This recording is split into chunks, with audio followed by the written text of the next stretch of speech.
My name is Meredith Blake, and this is the story of the night I realized my family never truly saw me as one of their own.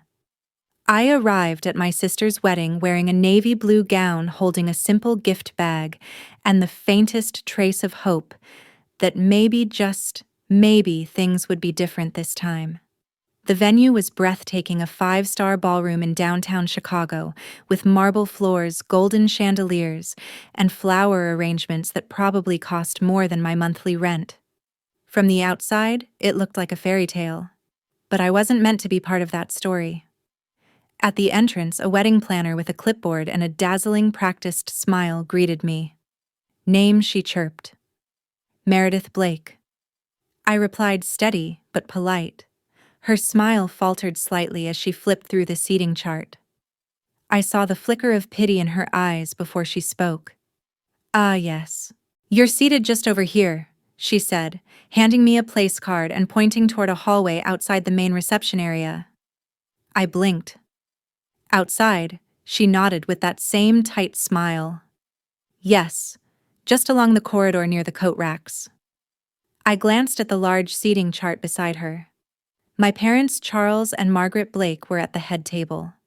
My sister Rachel and her new husband, along with every friend, co-worker, and distant cousin, all had seats inside.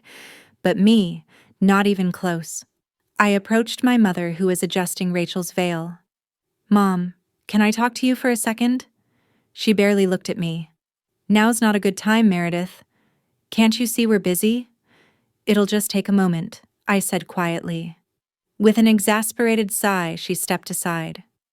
Rachel didn't move, she just looked at me with a knowing smirk. "I'm seated in the hallway," I said.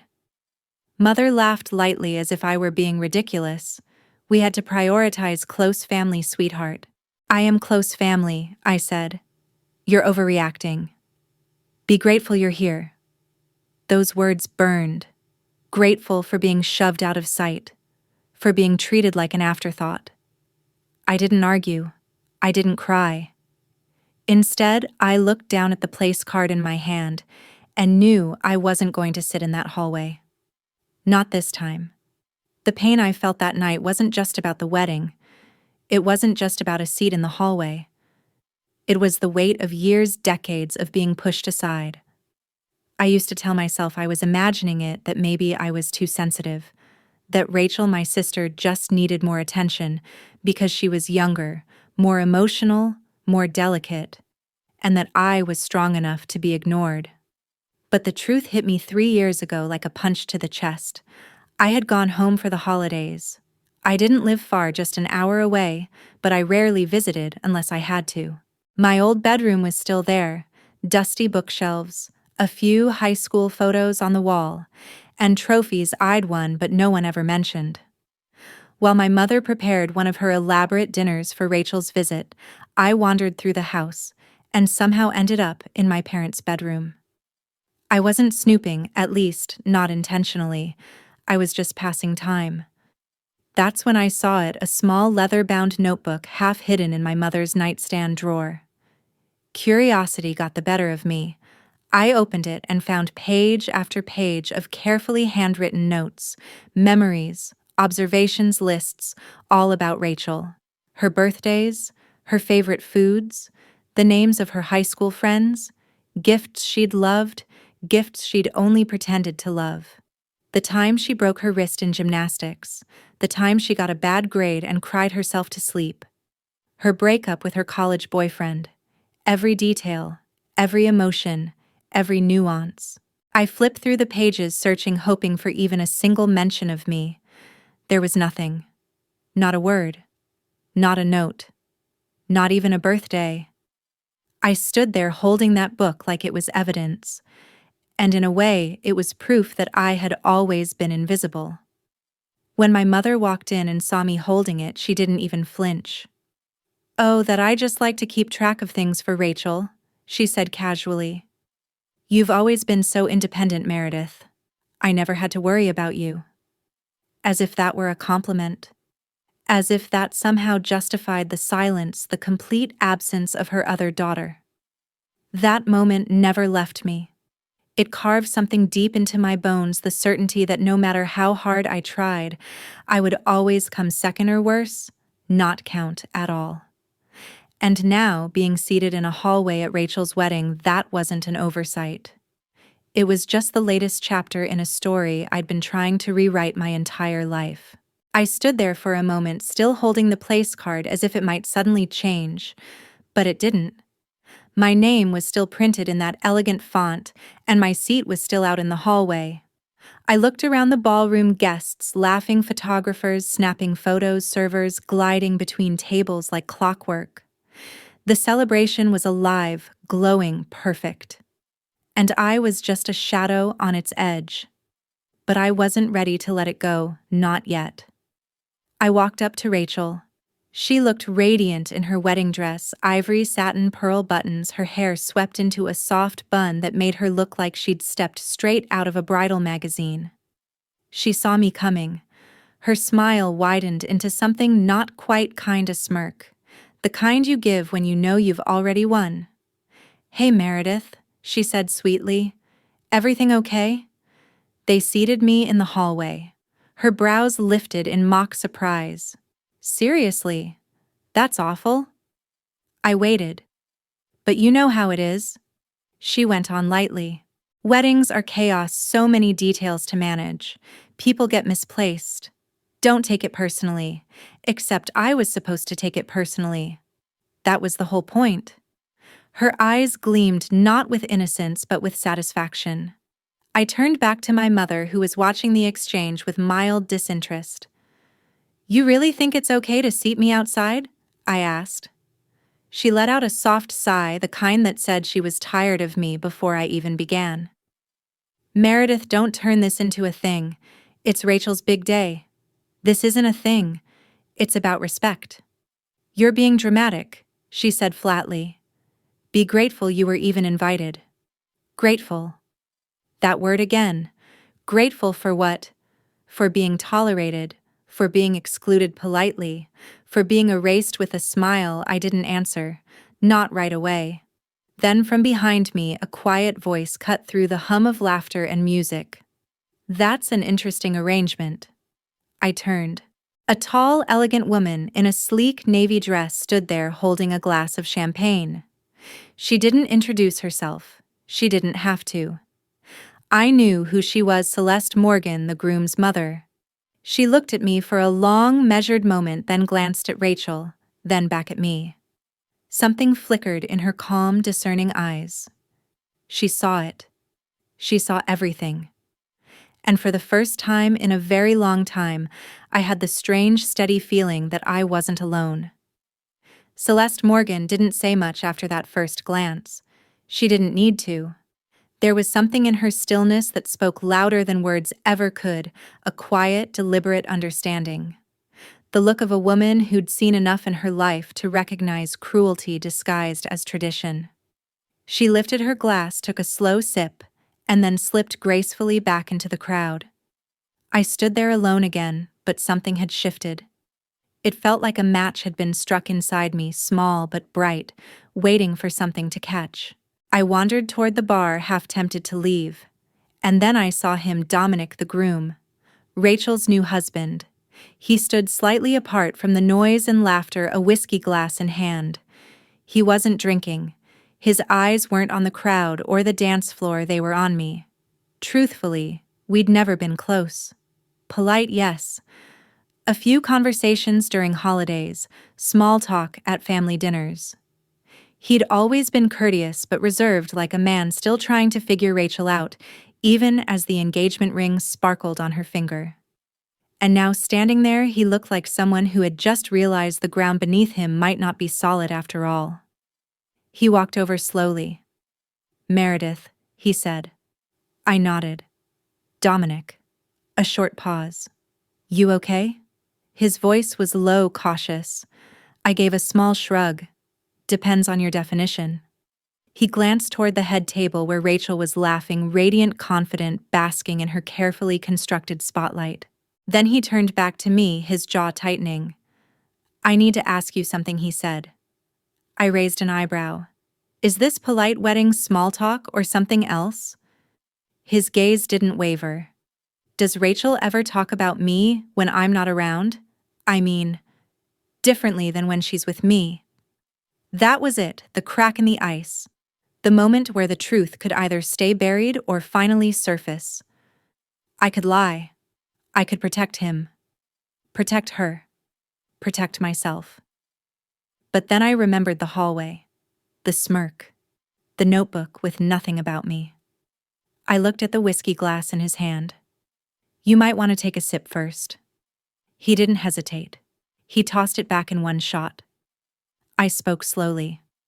I don't think you know Rachel the way you think you do. He didn't respond, just exhaled long and quiet like a man confirming something he'd already begun to fear. She's been different, he said at last. Controlling. Private. Like there are parts of her she doesn't want me to see. He wasn't wrong. Before I could say more, a familiar presence approached. Celeste had returned, but this time she wasn't just observing. She was holding her phone, and something in her composure told me that everything was about to shift. She didn't speak right away.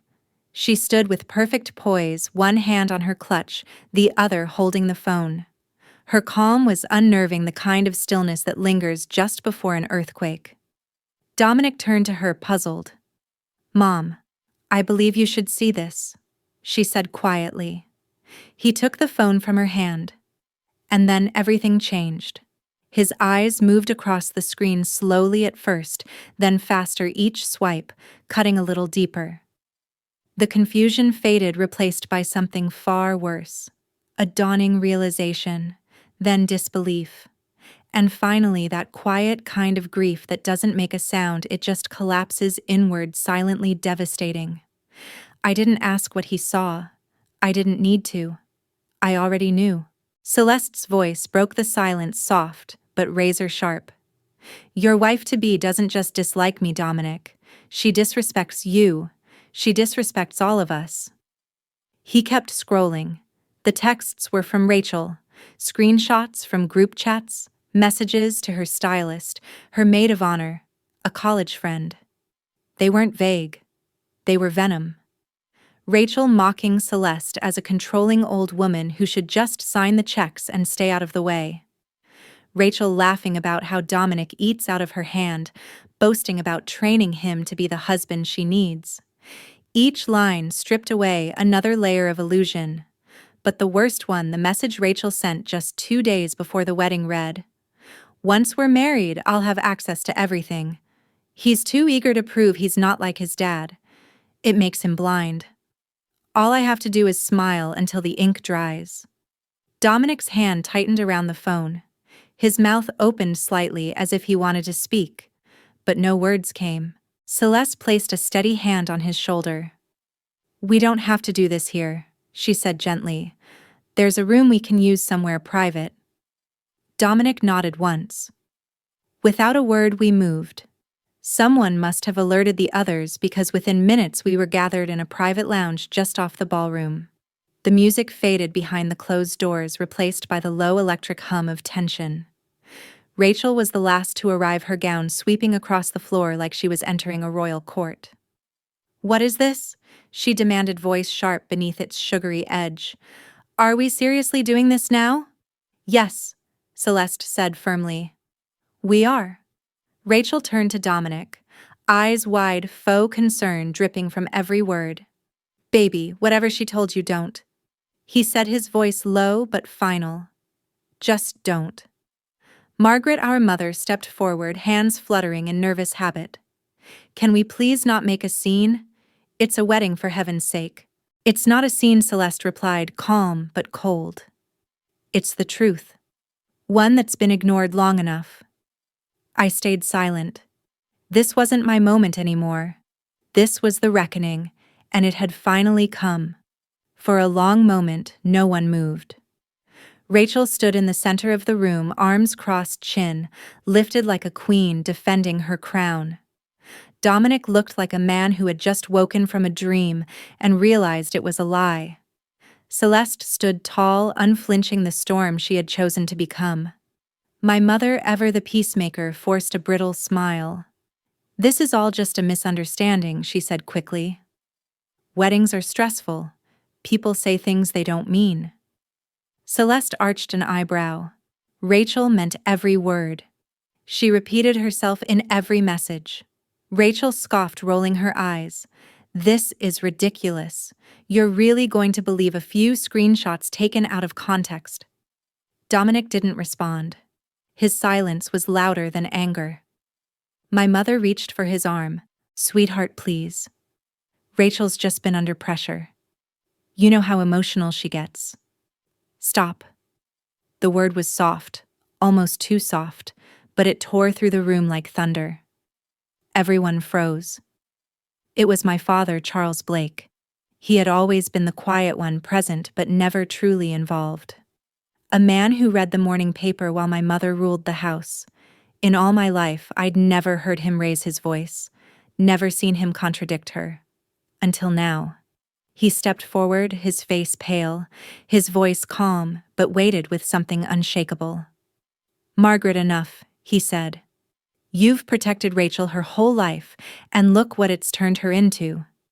You've let her believe she could say anything, do anything, and there'd never be consequences. He paused, his eyes hardening. Well, now there are.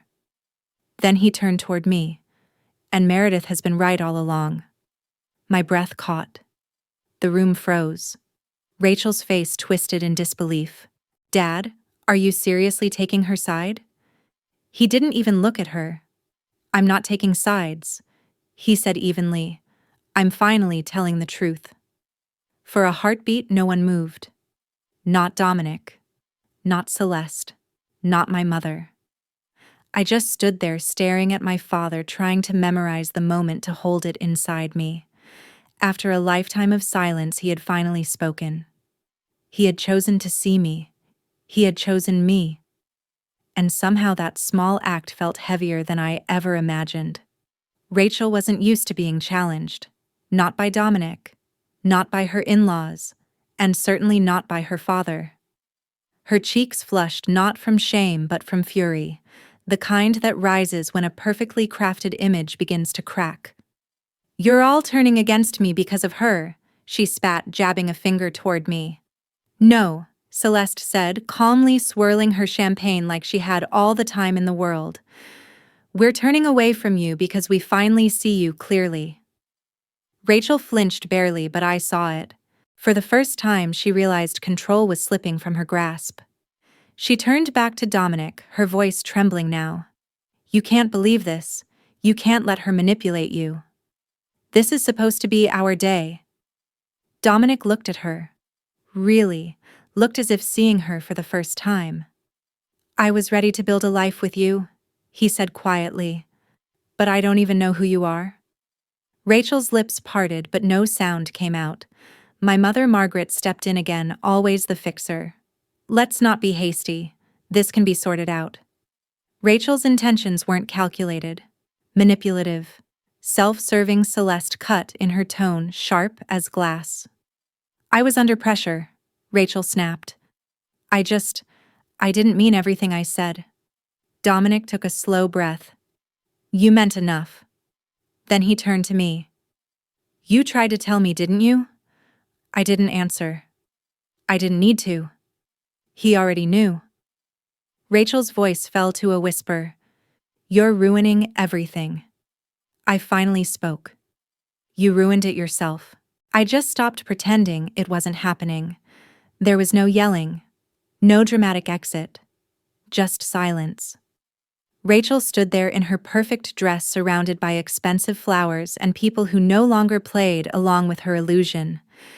Her eyes darted from face to face, searching for someone, anyone who still believed her version of the story. No one stepped forward, not even my mother. Margaret just looked away. And in that moment, I saw something I had never seen in Rachel before: fear. Because for once, the spotlight wasn't hers to control. And the only thing waiting in the shadows was the truth she had spent her whole life hiding. I didn't stay for the rest of the wedding. There was nothing left to witness. No vows, no first dance, no tearful toasts. Just a room full of people pretending everything was fine until they couldn't anymore.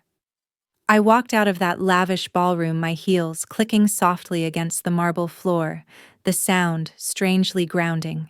I passed the hallway where they had tried to seat me like an afterthought. I paused there for just a moment, then kept walking. Not out of anger, not out of spite, but out of peace. Because when the people who are supposed to love you the most show you over and over again that they don't see, you don't value you, you don't owe them another seat at their table, you owe yourself freedom. Rachel's perfect day unraveled, not because I caused a scene, but because I refused to play my part anymore. Sometimes the strongest revenge isn't loud. It's walking away quietly, knowing you told the truth, and finally letting go of the version of yourself they tried to keep small. And if you've ever been that forgotten daughter, the invisible one, the afterthought, hear this? You're not the problem. You're just finally done pretending to be.